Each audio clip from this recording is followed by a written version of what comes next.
우리가 앞에 1시간 정도는 아주 기본적인 거, 미디어를 어떻게 사용하고 규칙에 의해서 멈출 수 있게 하겠는가, 이런 부분에 대한 이야기를 좀 나눠봤다면, 이번 시간에는 여기서 약간 더 다음 레벨, 진짜 궁극적으로 이 미디어라는 것에 대해서 우리는 아이한테 정말 어디까지 가르쳐야 하고 아이가 뭐 어디까지 알고 있어야 하는가에 대한 좀 큰 개념을 배워보려고 해요. 잘 들어보면 좀 당연한 내용처럼 느껴지실 수 있어요. 그런데 부모님들이 실제로 아이한테 이 정도까지 내가 알려줘야 한다라고 생각하시는 경우가 거의 없습니다. 이유가 뭐냐면, 우리는요, 디지털을 처음부터 만났던 세대가 아니었어요. 그래서 우리가 어느 정도 성인으로서 정체성이 형성이 되고 나서 그 다음에 스마트폰이 나오기 시작했고 여러 가지 인터넷이 막 이제 빨라지고 막 많은 어떤 툴이 막 등장하고 OTT가 나오고 이러면서 계속 하나씩 적응해 가면서 배우고 또 내가 구분할 수 있는 힘이 생기니까 그때그때 판단을 하면서 갈 수 있었어요. 근데 아이들은요, 태어나자마자부터 이미 미디어 시대입니다. 그렇기 때문에 얘네들에게는요, 뭔가 계속 내가 정체성이 생긴 상태에서 뭔가 구분하고 내가 알면서 가는 게 아니라 그냥 미디어와 나의 발달이 같이 굴러가고 있는 상태라고 보시면 돼요. 그렇기 때문에 누군가가 이 과정에서 아이한테 놓치고 있는 부분이 있는 건 아닌지, 중요한 것을 모르고 있는 것은 아닌지 계속 체크를 해주셔야 한다는 거예요. 그래서 미디어를 우리가 초반에는 노출 갖고 고민을 많이 해요. 언제 노출할 것인가? 좀 지나면 조절시켜야 되는데 이렇게 고민이 넘어가죠. 우리 대부분이 지금 이 고민에 있어요. 그런데 실은 정말 궁극적인 고민은 금지하고 조절하는 것만으로도 충분할까? 왜냐하면 너무너무 일상이 빠르게 바뀌고 있고 불과 몇 년 전과 오늘이 다른데 아이가 미디어가 없는 세상에선 도저히 살 수가 없는데 이게 끝일까? 이런 의문을 가지셔야 돼요. 제가 며칠 전에 저 회사에서 오픈 AI 챗 GPT라 그러죠. 그걸로 작업들을 좀 해보게 됐었어요. 근데 엑셀로 여러 가지 텍스트가 있는 자료가 있는데 얘를 워드로 고치되, 워드 파일로 고치되, 어떤 진짜 콘텐츠처럼 형식에 맞춰서 질문, 원인 분석, 공감, 솔루션 이런 식으로 나눠서 좀 정리를 해야 되는 거예요. 원래 같으면 이걸 사람이 이제 긁어다가 하거나 아니면 먼저 엑셀에서 워드로 변환해주는 프로그램을 사용하면 되게 이상하게 나오거든요. 그래서 그걸 또 다시 재편집을 해야 되는 거예요. 근데 챗 GPT에다가 질문을 잘 하면서 이 파일을 주고 여러 번 조금 조금 아니 이거 내가 원하는 거 아니고 이걸 일로 옮겨달라고 하면서 포맷을 설정시킨 다음에 이제 됐지? 이 방법대로 이 파일을 전부 다 바꿔줘. 했더니 순식간에 파일이 5개가 만들어져서 나오는데 너무 정확하게 내가 원하는 대로 된 거예요. 진짜 1시간 만에. 이게 원래 일일이 고쳤으면 몇 명의 인건비가 시간이 들어가는 일인데 너무너무 신기하고 즐거우면서 동시에 겁이 났습니다. 제 미래도 겁이 났지만 사실 아이에 대한 생각이 가장 먼저 떠올랐어요. 어? 우리 아이는 뭘 해야 되는 거지? 얘가 20몇 살이 됐을 때는 도대체 이 세상은 뭔 거지? 이런 생각이 들더라고요. 그래서 이 빠른 세상에서 우리도 그러한 정보들을 계속 캐치하기 위해 노력해야 하고, 그 노력을 해야 되는 이유는 아이에게 얼마나 무엇을 가르쳐야 되는지를 계속 판단해야 되기 때문이에요. 그래서 무조건 사용하지 마라고 이야기하는 것은 어떤 시대의 흐름과 비추어 봤을 때 좀 한계가 있고요. 어떻게 세상을 배우고 아이가 이것들을 잘 사용해 나갈지에 대해서 같이 고민을 하는 것이 필요합니다. 이제 물론 아주 기본적인 가이드라인은 있죠. 18개월 이전에 미디어 노출하지 않는다. 가능한 늦게 시작하는 것이 좋다. 여기까지 노출의 문제고요. 근데 그 다음이 있습니다. 뭐 예를 들어서 하나 상상을 해볼게요. 아이가 식사 습관을 갖게 된다라고 한번 생각해 볼게요. 그러면 아이는 태어나자마자부터 식사를 하지 않죠. 처음에는 본능적으로 엄마 젖을 향해서 아이가 고개를 전환하고 빠는 본능에 의해서 먹어요. 모유를 혹은 이제 분유를. 그러다가 아이가 이유식을 통해서 식사를 시작하면서 숟가락을 사용하고 이런 것들 연습합니다. 근데 처음에는 숟가락을 사용하지만 숟가락을 사용했다고 보기 어려운 상당히 야만적인 형태의 식사를 보여요. 막 여기 엄청 막 묻히고 여기 다 흘리고 먹은 양보다 흘린 양이 더 많은 것 같고 그렇게 하죠. 근데 좀 지나면 이제 그것들이 조금씩 나아져요. 그러면서 우리가 여기서 멈추지 않아요. 아이한테 이제 조금 더 나은 것들을 가르칩니다. 예를 들어서 식사 새끼를 잘 먹는 거, 골고루 먹는 거, 꼭꼭 씹어 먹는 거. 그다음에 식사 예절. 다리 그렇게 하고 먹으면 안 되는 거야. 식사하다가 그런 행동은 다른 사람이 먹을 때는 예의가 없는 거야. 먹었던 숟가락을 넣지 않는 거야. 덜어 먹자. 이렇게 우리가 점점 점점 난이도가 높은 어떤 교육을 시켜요. 여기서 끝나지 않아요. 좀 있으면 막 이제 미식의 세계에 대해서 우리가 가르칩니다. 저희 아이는 이제 초등학교 고학년이잖아요. 부모 같이 밥 먹을 때 이제 뭐 저희 부모님이 민우야, 이 돼지고기는 왜 새우젓이랑 이렇게 해서 먹는 줄 아니? 맛있으라고만 있는 게 아니야. 뭐 소화가 잘 되고 어쩌고저쩌고 이런 얘기가 나와요. 그러니까 점점 식사와 관련된 영양, 그다음에 이 안에 숨어 있는 여러 가지 기본적인 상식들 이런 게 가게 됐고요. 성인이 되면 학습이 끝나지 않아요. 어떻게 하면 좋은 식당을 찾을 것인가? 어디가 맛있는지 검색하는 방법, 예약하는 방법. 점점 점점 식사 하나 가지고도 배우는 게 커져요. 그런데 미디어도 마찬가지라는 거예요. 부모님들이 뭘 많이 이제 놓치게 되는 거냐면 식사 하나 가지고도 우리가 이렇게 공들여서 아이를 자라게 하거든요. 근데 미디어는 이상하게 아이가 알아서 조절할 수 있다라는 신비로운 믿음을 갖고 있어서 아이가 조절을 스스로 못하면 왜 스스로 못하지? 라고 생각하면서 막 화가 나요. 근데 미디어 조절이 아까 앞선 시간에서도 말씀드렸듯이 아이가 스스로 알아서 할 수 있는 게 아니라 연습하고 노력해서 시키는 거거든요. 근데 미디어를 보기 시작했고 아이가 조절하기 시작했어. 여기서 끝이 아니라는 거예요. 왜냐하면 식사처럼 이 아이가 평생 가지고 갈 어떤 행동이기 때문에 계속 더 업데이트를 하면서 수준 높게 가르쳐야 합니다. 어떤 내용들을 가르쳐야 되냐? 미디어를 어떻게 사용하는 건지, 소비가 아니라 생산으로는 어떻게 사용하는지, 이런 것들에 대해서 가르쳐야 된다는 거죠. 같은 개념이라는 거예요. 그러면 몇 가지를 조금 핵심적인 걸 추려서 말씀드리면 세 가지 정도를 아이가 추가적으로 배워야 합니다. 하나는 뭐냐? 온라인 세상에서 아이들은 정체성이 하나 더 생기는 거거든요. 저는 그로잉맘이라는 닉네임을 가지고 있잖아요. 그로잉맘은 온라인 세상에서의 원래 저의 정체성이었어요. 지금은 약간 혼용돼서 사용되지만 사실 저희 아이가 저를 부를 때 그로잉맘님 이렇게 부르진 않잖아요. 그죠? 저는 엄마죠. 근데 그 인터넷 세상에서 나의 정체성이 있어요. 그런 정체성은 어떻게 설정을 하고 관리하고 만들어가는지, 또 온라인 정체성으로 너는 무엇을 얻을 수 있거나 잃을 수 있는지, 그리고 온라인 세상도 똑같은 세상이기 때문에 그 안에서 어떤 예의와 규칙을 지켜야 하는지, 잘못하면 범죄가 될 수 있는 일은 무엇인지, 알아야 해요. 아이가 가르쳐 주지 않았는데 알아서 알게 되는 경우는 없어요.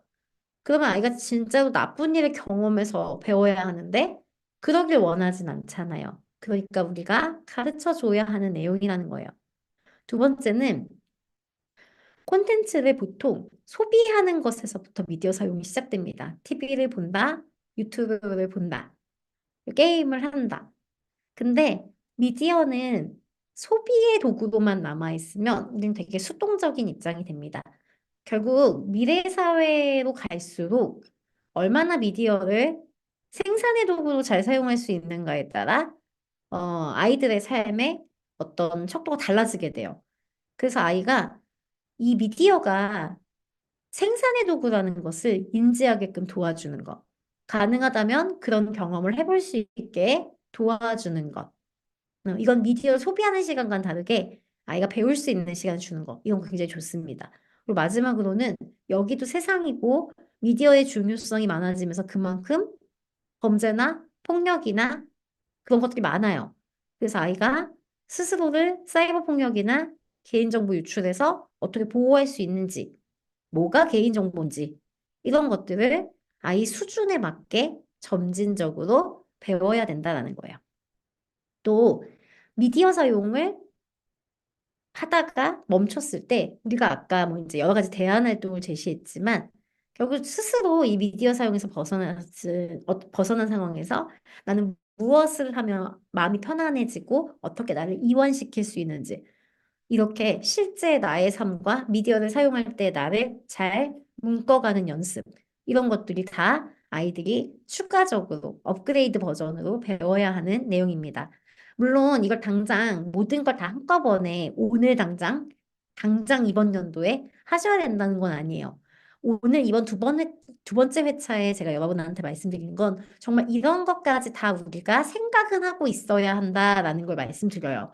그래서 간간히 실제로 이런 내용들을 가르칠 수 있는 상황이 주어지면 그때는 놓치지 않고 아이한테 얘기해 주셔야 한다. 이런 식으로 수업을 이해하시면 좋겠어요.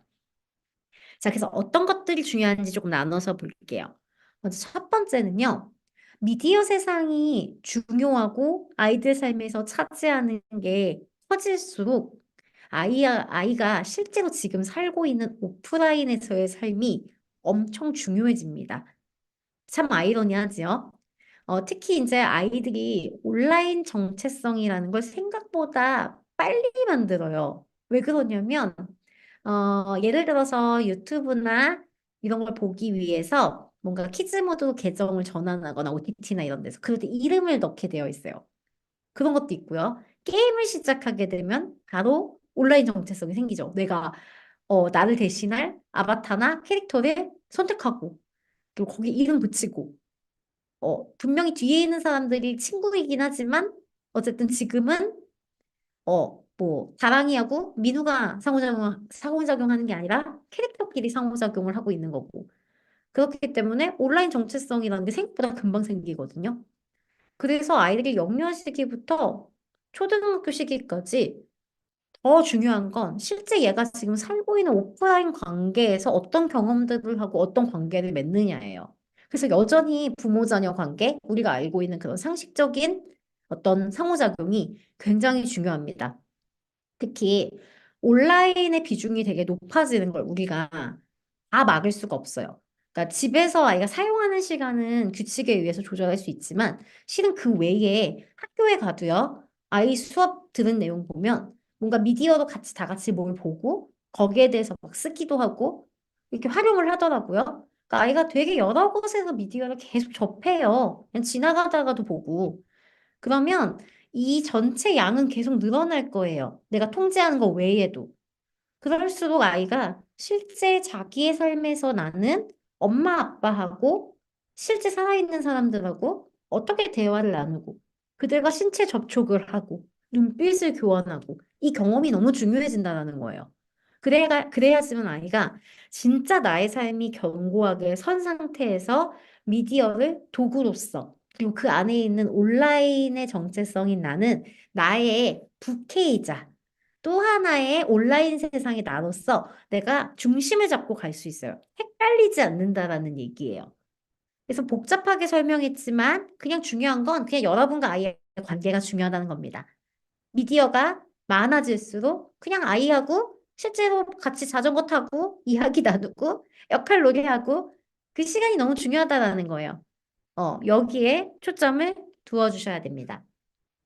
두 번째는요, 미디어를 예의 있게 사용하도록 도와주셔야 돼요. 자, 온라인 세상, 게임 안에서의 세상, 유튜브에서의 세상, 유튜브에서 지금 댓글 달고 이러는 거 온라인 세상이에요. 여러분들 지금 저한테 이렇게 지금 참여하셔서 이렇게 쓰고 계시잖아요. 온라인 세상입니다. 여기서도 예의를 지켜야 되는 거예요. 오프라인에서는 안녕하세요 선생님 이래놓고 여기서는 여러분이 저한테 막 야 이다랑 뭐 강의 똑바로 해 이렇게 하면 안 되는 거잖아요. 그죠? 그러니까 우리는 여기서도 똑같은 예의가 필요한 거예요. 근데 아이들이 그걸 많이 헷갈려요. 특히 아이들이 제일 먼저 조금 미디어를 어, 소비 말고 영상 말고 사용하는 게 뭐냐면 카톡이에요. 아이가 카톡, 엄마 카톡으로 할머니 할아버지랑 이야기를 나눈다라든가 아빠한테 카톡을 보낸다라든가 이모티콘을 보낸다라든가 이런 것들을 아이들이 하기 시작하는 게 보통입니다. 유치원 때부터 하는 아이들이 많아요. 근데 이때 애들이 사용하는 패턴을 보면 굉장히 버르장머리가 없어지는 걸 볼 수 있어요. 할머니 할아버지한테 보내는 건데 네, 응, 막 이런 식으로 보낸다라든가 물론 이제 막 길게 못 써서도 있는데 그리고 막 되게 예의 없는 이모티콘을 보낸다라든가 또 이모티콘 보내는 것 자체가 너무 재밌으니까 이모티콘에 막 100개 막 보낸다라든가 막 이상한 무늬를 가득 채워가지고 보낸다라든가 그래요. 이거 보는 사람 입장에서는 완전 테러입니다. 그 아이한테 한두 개 보내는 건 괜찮은데 이렇게 많이 보내잖아? 그러면은 이거는 받는 사람한테 엄청 예의가 없는 거야. 우리가 마치 같이 만났는데 큰 소리로 이러면서 얘기하는 거랑 똑같아.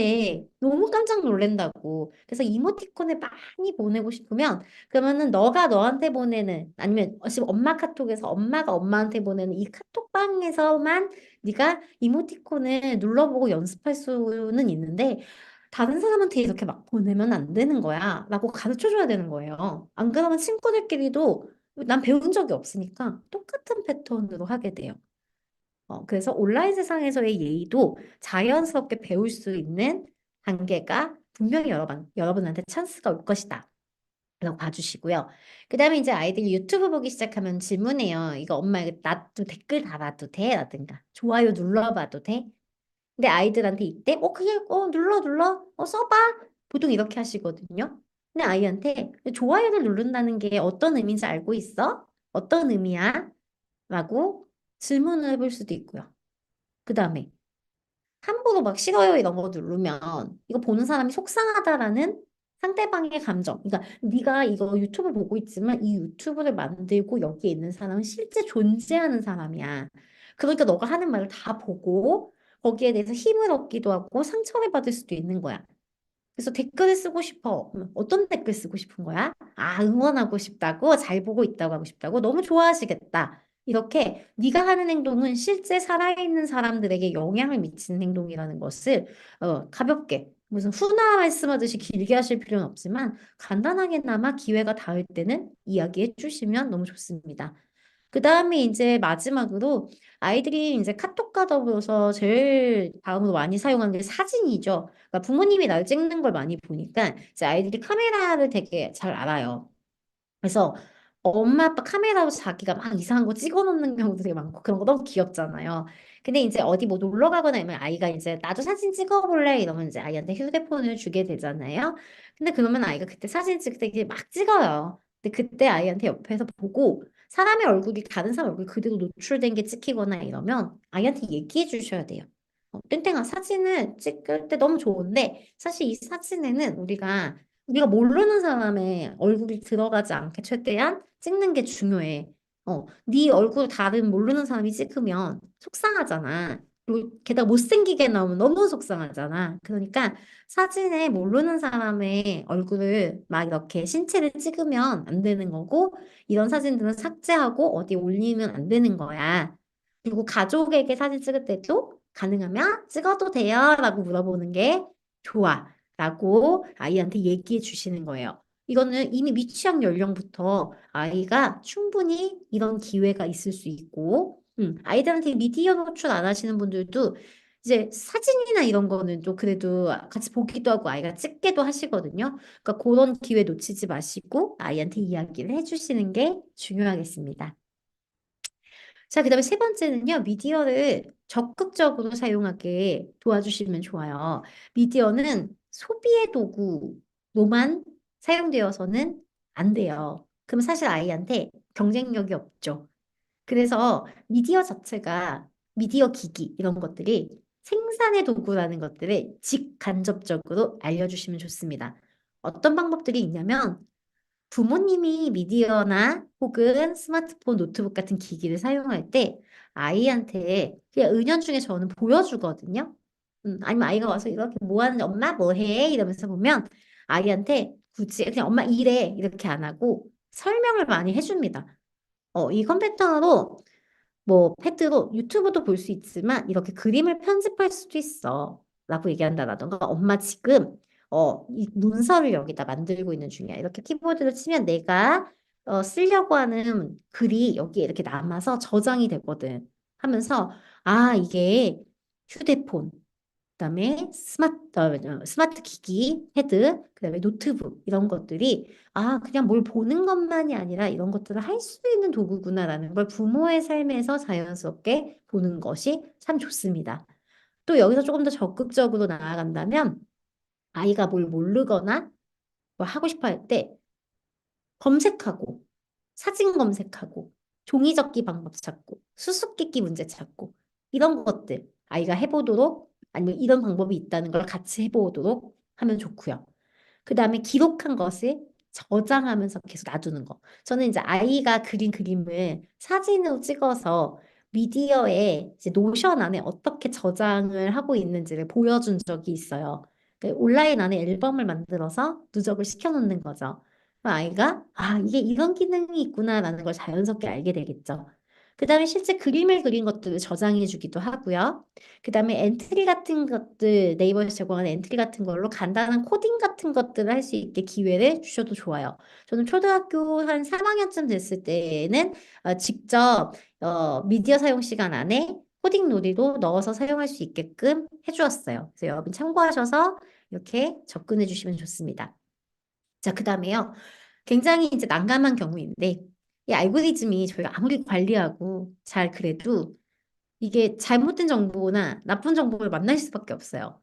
근데 아예 대놓고 뭐 야하거나 폭력적이거나 이러면 또 걸러지는데 어떤 게 있냐면 그냥 교육 영상인데 메시지가 저희가 생각할 땐 썩 좋지 않은 뭐 이런 것도 있을 수 있어요. 근데 미리 그걸 다 보고 아이한테 보여줄 순 없잖아요. 그리고 알고리즘이라는 게 그냥 우연히 노출된 거일 수도 있지만 아이가 호기심이 이미 한번 클릭을 했을 가능성도 있거든요. 그래서 여러분이 딱 우연찮게 아이가 시청 기록 또는 아이가 지금 실제 보고 있는 상황에서 아이한테 무언가 잘못된 영상이 노출되는 것을 발견했다면 실은 그때는 아이를 혼내는 것보다는 본 것에 대해서 생각할 기회를 주는 게 훨씬 더 지속 가능하고 좋은 방법입니다. 그러니까 이런 영상을 보면은 안 돼. 라고 얘기하는 건 괜찮아. 근데 이거 갖고 아이한테 이제 막 훈육을 하거나 그러는 것보다는 이게 왜 안 되는 영상인지를 얘기하는 게 더 그 앞으로 아이가 생각하고 판단하는 데 도움이 된다는 거예요. 예를 들어서 저도 이런 적이 있었어요. 아이가 굉장히 폭력적인 영상에 노출이 한 번이 됐어요. 우연치 않게. 그래서 근데 그게 막 엄청 조회수가 엄청 많으니까 이제 뜬 거예요. 근데 아이한테 이제 그때 이미 봐버린 거예요. 나 얘한테 질문했죠. 이 영상 좋지 않은 영상이야. 너는 알겠어? 그때 알겠대요. 왜 봤냐? 그냥 뭔지 궁금했대요. 그래 이제 오늘은 봤으니까 어쩔 수 없지만 이런 영상은 틀어지면 끄는 게 좋아. 라고 얘기를 해줬고, 물론 뒤에서 이제 알고리즘 관리를 좀 해주셔야 돼요. 뒤에서 얘기하겠지만. 근데 아이한테 덧붙여서 이 영상은 되게 안 좋은 영상이거든? 그지? 근데 이 영상을 이 사람은 여기다 왜 올렸을까? 이거 올려서 얻는 게 뭘까? 그럼 애들이 대충 알거든요, 요즘 애들은. 인기, 조회수, 그 조회수가 인기가 많으면 뭐가 좋은데? 돈을 벌겠지? 이런 것들. 그치? 돈을 벌기 위해서 그냥 아무 영상이나 올린 거야. 이런 영상을 보는 건 나쁘게 사용되고 있는 영상을 만들고 올리는 사람한테 돈을 주는 거와 다름없어. 그리고 이런 영상은 다 잘 준비돼서 만들어진 영상이 아니기 때문에 너한테 도움이 되지 않아. 나쁜 영상이기 때문에 이젠 절대로 봐선 안 돼. 라고 얘기하거나 보고 헷갈리면 차라리 엄마한테 물어봐. 라고 얘기할 수도 있어요. 그다음에 이제 콘텐츠 중에 조금 약간 애매한 게 있어요. 그러면은 여기서 하는 말은 진짜일까? 이렇게 질문할 수도 있거든요. 가끔 이렇게 제가 설거지하거나 집안일 할 때 아이가 옆에서 비디오를 보면 저는 이게 그냥 귀 기울여 듣다가 에? 막 이럴 때가 있어요. 왜 저런 말을 해? 근데 이러면 이제 아이하고 기회가 되면 얘기하는 것도 좋아요. 뭐 예를 들어서 뽀로로 같은 거나 뭐 이런 데서 뭐 루피가 뭐 너는 키가 작으니까 아무것도 할 수 없어. 뭐 이렇게 얘기했다고 칠게요. 그러면 아이하고 얘기해 볼 수 있는 거예요. 루피가 키가 작은 친구들은 아무것도 할 수 없다 그랬어. 이게 진짜일까? 이렇게 얘기해 볼 수 있어요. 리터러시적인 질문이죠. 그러니까 네가 미디어에서 본 건 언제나 진짜일까? 사실이 아니고 자극과 흥미와 돈을 위해서 만들어진 영상들도 있다라는 걸 아이가 알 필요가 있어요. 그래서 뭐 리터러시 뭐 이런 것들, 사고력, 어렵게 접근하면 물론 어렵고 굉장히 중요하고 그런 개념이지만 아이하고 일상을 보낼 때 충분히 중간중간 이런 질문을 통해서 아이한테 얘기해 볼 수 있어요. 그래서 이런 질문들 많이 사용해 주시고요. 그다음에 아이가 오픈 채팅방이나 게임을 많이 하는 연령이 아니잖아요. 미취학 같은 경우에는. 그러니까 사실은 개인정보에 대해서 알려주지 않아도 된다고 생각하실 수 있는데 저는 그래도 아이가 대충 한 6, 7살 정도면 알려주는 걸 권해요. 왜냐하면 아이가 언제 어떤 상황을 경험할지 우리는 모르기 때문이에요. 그러니까 8살이 되는 해부터 개인정보 유출에 취약해진다, 시작 이게 아니잖아요. 아이가 정말 우연치 않은 걸로 뭐 DM이 왔다라던가 뭐 이럴 수 있잖아요. 그래서 아이한테 우리가 모르는 사람한테 그건 밖에서든 온라인에서든 똑같아. 네 이름, 네가 사는 곳, 휴대폰 번호, 엄마 아빠 직업, 엄마 아빠 이름, 네가 쓰고 있는 아이디, 비밀번호 이거는 절대 알려줘서는 안 돼. 라고 이야기도 해주고 같이 한번 써보고 이런 것들 너무 좋습니다. 그리고 이제 모르겠을 때는 이걸 판단이 안 설 때는 바로 하는 게 아니라 엄마 아빠한테 전화해서 물어봐.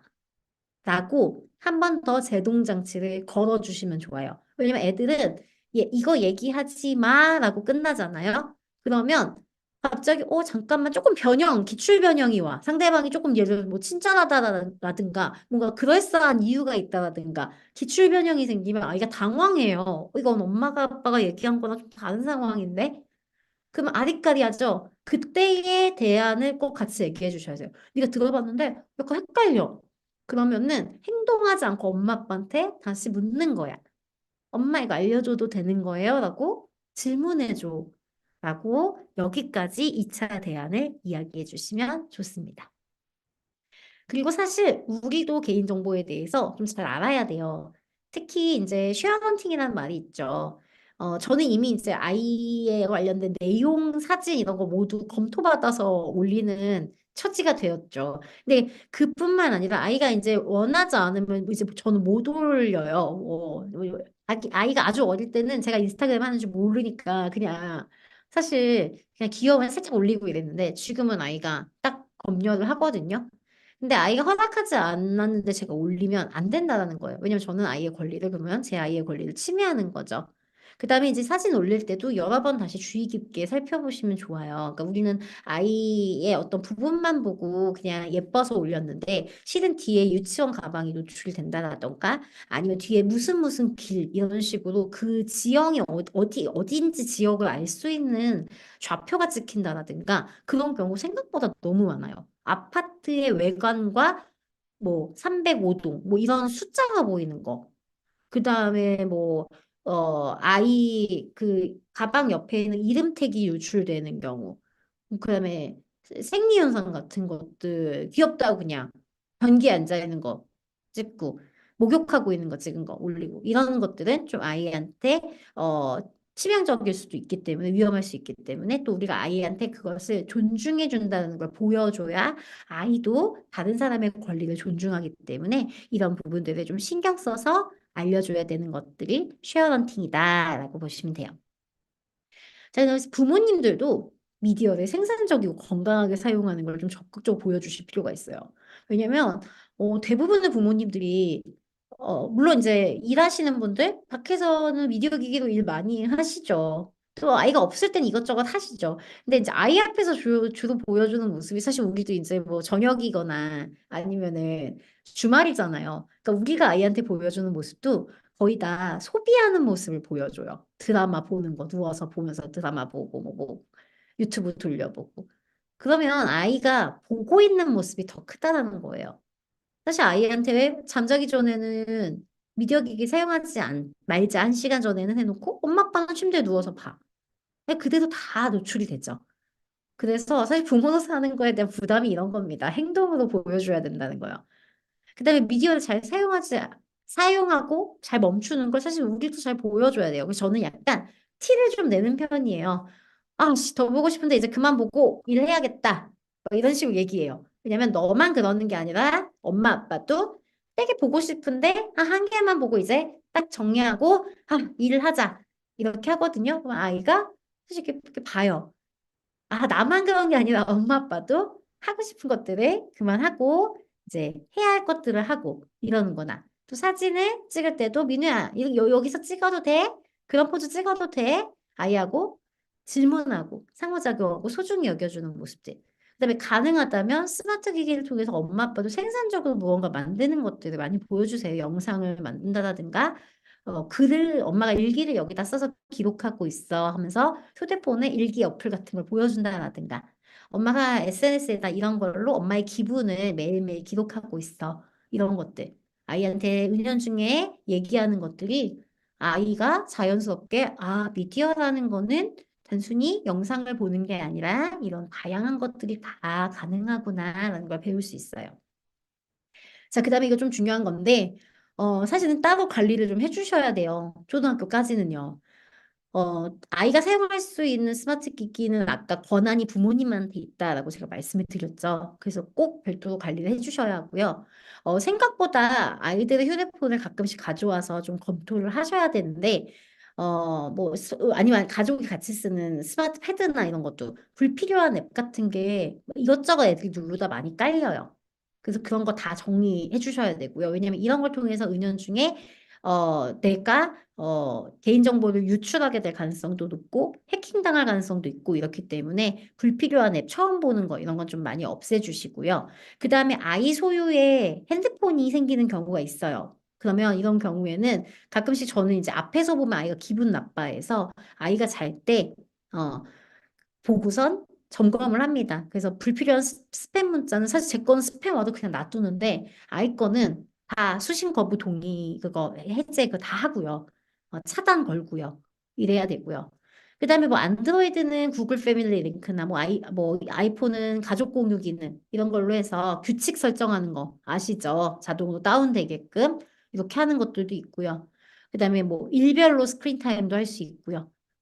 그다음에 어플리케이션을 설치할 때 승인받는 절차 추가할 수도 있어요. 물론 저는 아직까지는 어플리케이션을 다운받는 권한은 아이한테 주지 않았어요. 그럼에도 불구하고 승인받는 절차는 걸어놨습니다. 왜냐면 아이가 호기심에 우연히 해봤을 때 바로 되지 않아야 해요. 그래서 걸어는 놨습니다. 그래서 이런 부분들을 좀 확인해 주시면 좋아요. 그다음에 아이가 보는 컨텐츠를 관리해 주시는 게 되게 중요한데요. 재생 기록이 있잖아요. 재생 기록이 있다는 것을 가능한 아이한테 계속 숨기십시오. 네. 그리고 아이가 없을 때 재생 기록을 다시 보면서 애가 어떤 영상들을 보는지 보셔야 해요.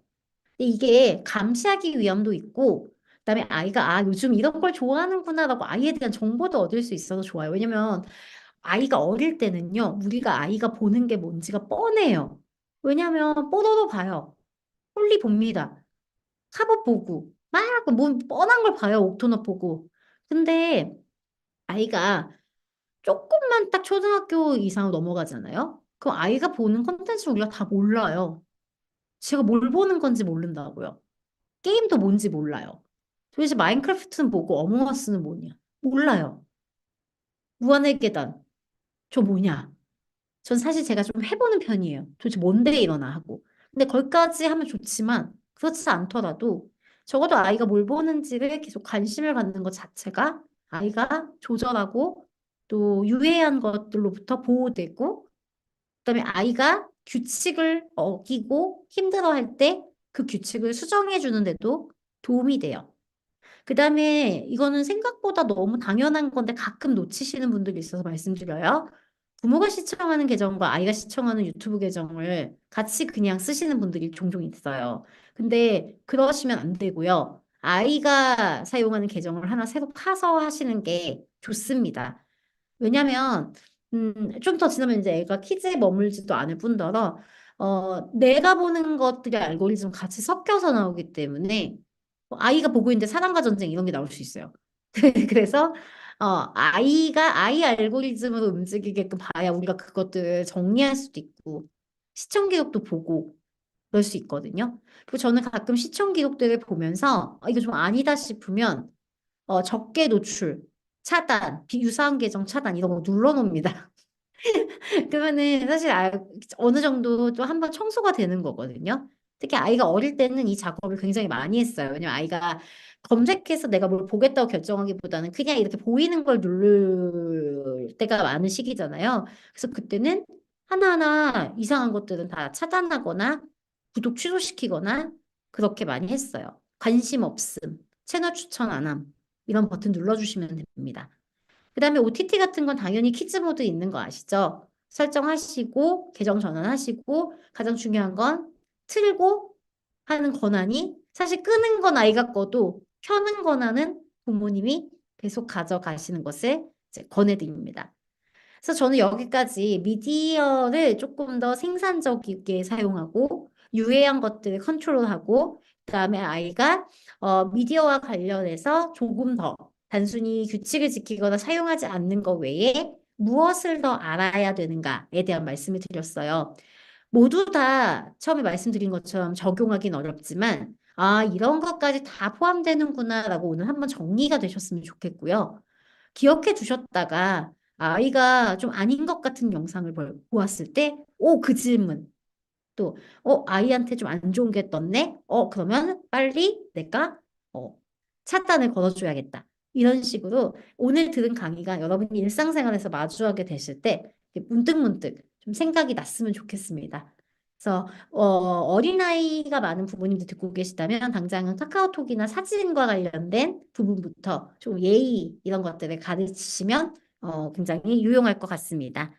제가 한번 일단 아까 저희가 질문을 받을 때 제가 두 개를 남겨놨었단 말이에요. 그래서 이 질문에 대한 답변부터 먼저 좀 하고 있을게요. 어, 네 번째 질문은 거의 두 돌까지 이론적으로 안 좋다고 해서 미디어 노출을 안 하셨대요. 아이고, 애쓰셨습니다. 수고하셨네요. 뒤늦게 접하다 보니까 한 번 틀면 더 놓치지 않으려고 한대요. 그죠? 근데 내 돌 막 지난 5살인데 어린이집에서 연계된 영어학습 영상이나 좋아하는 노래 영상 보여주고 있어요. 주변엔 다들 태블릿 학습지 하는데 전 고민이에요.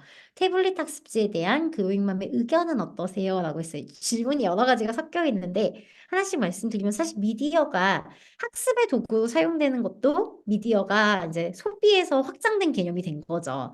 하나씩 말씀드릴게요. 먼저 영어 학습 관련된 영상 많이 노출시키시죠. 특히 이제 영어에 대한 귀를 트이게 하기 위해서 그냥 녹음된 것들을 틀어주는 것도 있지만 미디어를 보여주시는 경우도 있어요. 근데 이제 이거는 저도 저지만 제가 실제 영어와 관련해서 엄마표 영어 하시는 전문가 선생님들과 질문하고 여쭤봤을 때는 어쨌든 영상을 보여주는 거기 때문에 이 영상 또한 절대로 기준 시간 이상으로 오래 보여줘서는 안 된다라고 얘기하시고 그래서 보통 영어 귀를 트이게 하는 것도 어떤 음성을 듣게 하거나 책을 읽어주거나 이런 방식으로 더 많이 하게끔 권하지 영상만 주구장창 보여주거나 너무 과도하게 보여주는 거는 지양한다라고 많이 말씀하십니다.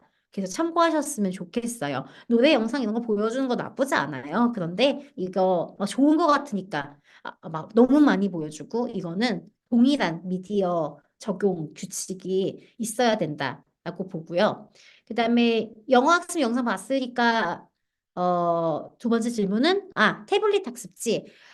태블릿 학습지 많이 고민되지요. 그런데 이건 저의 개인적인 의견이고 태블릿 학습지 회사에서 저를 되게 싫어하실 수도 있겠네요. 그런데 저는 태블릿 학습지 자체는 되게 좋은 점이 많다고 생각합니다. 특히 저도 일부 사용했었어요. 뭐 영어나 수학도 이렇게 직접 할 수 있는 건데 좋은 점들이 뭐냐면 교과서로 봤을 때 되게 평면화되어 있는 걸 수 개념이나 영어나 이런 것들 입체적으로 좀 볼 수 있다라는 거 이런 게 되게 좋더라고요.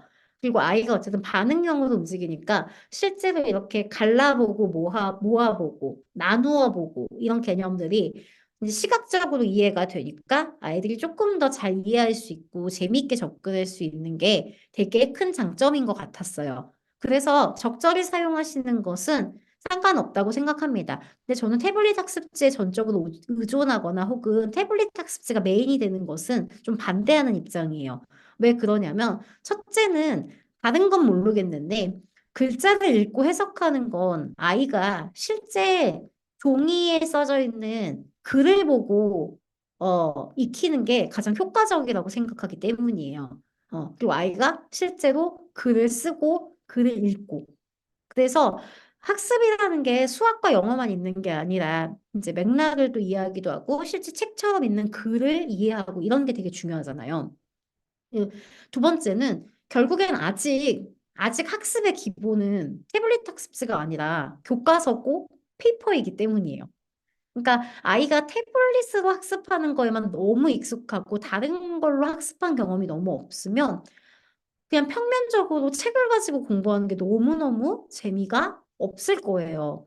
근데 지금 교육 현장에서의 메인은 유아 교육 현장은 그래도 뭐 이것저것 하지만 그래도 아이들 직접 오리고 막 선 긋고 이러잖아요. 학교는 말할 것도 없고요. 시험도 온라인으로 보지 않아요. 아이들이 아직은 종이에 직접 문제를 풀어서 보죠. 그렇기 때문에 너무 이렇게 많은 부분을 태블릿 학습 중심으로 가는 것은 좀 우려가 되고 도움을 받는 방식으로 특히 좀 구현돼서 아이가 이해하기 쉽게 도와주는 과목들 그런 거 중심으로 태블릿 학습지를 하는 거, 이용하는 거는 저는 괜찮다고 보는 입장입니다. 다섯 번째 질문은요. 미디어를 보고 좋아하는 활동으로 전환한 다음에 공부하는 시간을 갖는 순서 어떤가요? 공부와 미디어를 보상으로 연결 안 되게 하고 싶어서요. 그러니까 이분의 질문은 미디어를 본 다음에 미디어를 좋아하는 걸 하고 그다음에 공부하는 시간 갖는 거.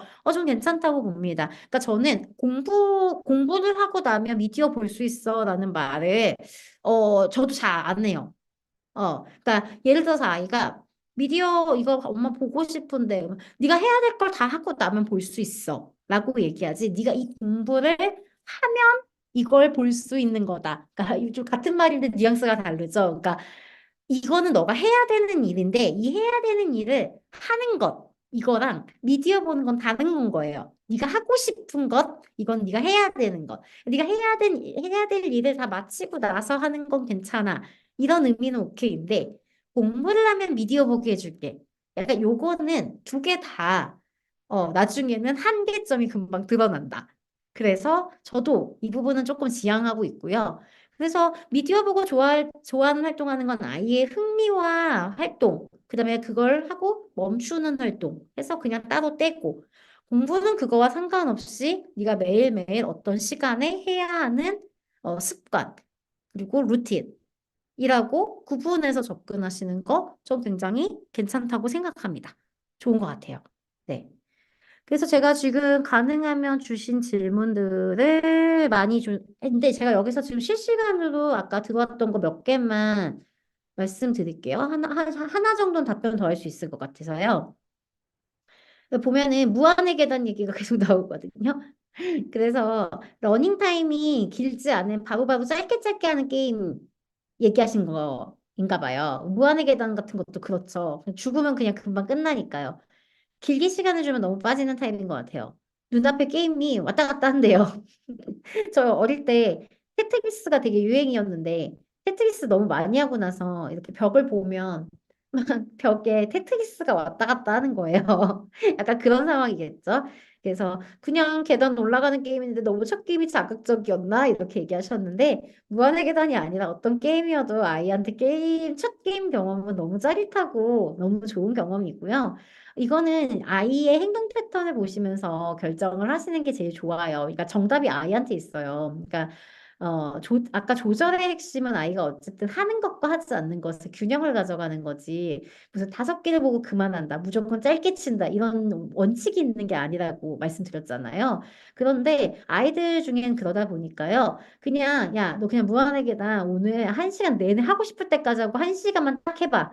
이렇게 하면 딱 하고 나서 그냥, 아우, 이제 질려, 그만할래. 이런 애들도 있고요. 1시간 하고 나면 눈 뒤집히는 애들이 있어요. 그러면 사실은 그냥 한번 쭉 그냥 끝까지 해보고 싶어. 이런 애들이면 다른 카드 다 포기하고 저는 왜냐면 이 뭐랄까 미디어를 사용할 수 있는 시간이 티켓이라고 생각하거든요. 그러니까 모든 티켓을 다 소진해서 여기 한 방에 몰아서 쓰고 대신 그러면 일주일 내내 못 봐. 이렇게 얘기한 적도 있어요. 근데 저희 아이 같은 경우에 그렇게 한번 해봤었어요. 자기가 모든 티켓을 올방에서 한번 해보겠다는 거예요. 그러더니 자기 그렇게 했는데 그게 그렇게 한다고 만족감이 생기는 게 아니라고 얘기를 하더라고요. 그렇게 많이 해도 엄마 막 되게 만족스럽지가 않아. 괜히 다른 시간에 미디어 볼 수 있는 걸 못하게 돼버렸어. 이렇게 얘기하더라고요. 그래서 그 뒤로는 그렇게 길게 하겠다는 얘기를 잘 하지 않거든요. 그러니까 아이의 특성을 보면서 또 좀 약간의 시행착오도 괜찮다고 생각해요. 어떻게 부모님이 항상 바로 정답이 되는 것을 아이한테 제안할 수 있나요? 이렇게 해볼까 했는데 좀 아닌 것 같다 싶으면 다르게 제안도 해보고 그럴 수 있는 거죠. 그래서 여러분이 아이랑 좀 잘 조율해 나가시면 좋을 것 같아요. 질문 하나, 2분 남았다. 주말에 1시간씩 영상 보는데 규칙을 잘 지키는데 결국에는 찡얼찡얼거린대요. 끄면서 짜증내기도 하고요. 그 감정 공감해 줘야 될까요? 그러지 않도록 가르쳐야 할까요? 속상할 수 있죠. 근데 저라면 속상한 거에 대해서 언급은 해주되 너무 과하게 수용해주지 않을 것 같습니다. 왜냐면 재밌는 거 하다가 끄니까 속상한 건 엄마가 알겠어. 엄마도 재밌는 거 하다가 끊으면 너무 속상해. 라고 얘기할 거예요. 근데 이건 우리 규칙이고 계속 그렇게 찡얼거리는 행동을 하는 건 안 되는 거야. 너가 그 감정을 잊을 수 있게 뭐 7살이거든요. 가서 재미있는 활동을 선택해. 라고 조금 분명하게 얘기해 줄 것 같습니다. 그러니까 속상한 마음이 드는 건 너무 당연한데요.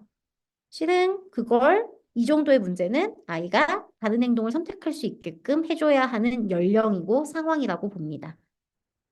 네. 초일인데 스키비디 컨텐츠를 안 돼요. 그 태권도 학원 가면 애들이 이 형이나 이런 거에 대해 보면서 노출되거든요. 집에서는 제가 틀어주는 걸로 이제 검수를 할 수 있는데 계속 밖에서 접하니까 집에서도 보고 싶어 하더라고요.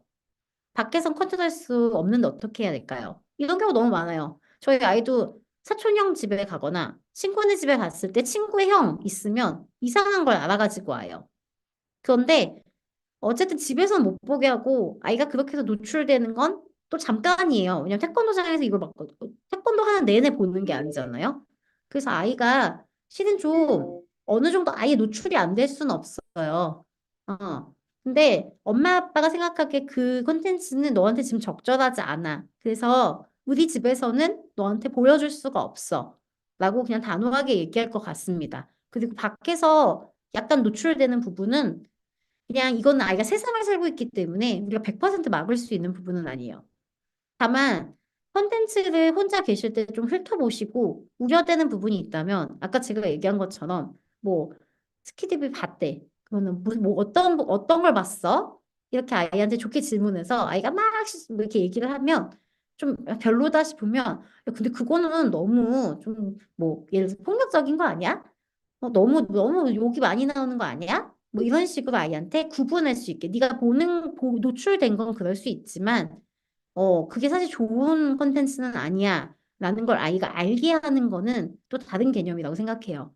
그래서 이 부분을 좀 적용을 해보시면 어떨까 합니다. 호진님이구나. 반갑습니다. 네.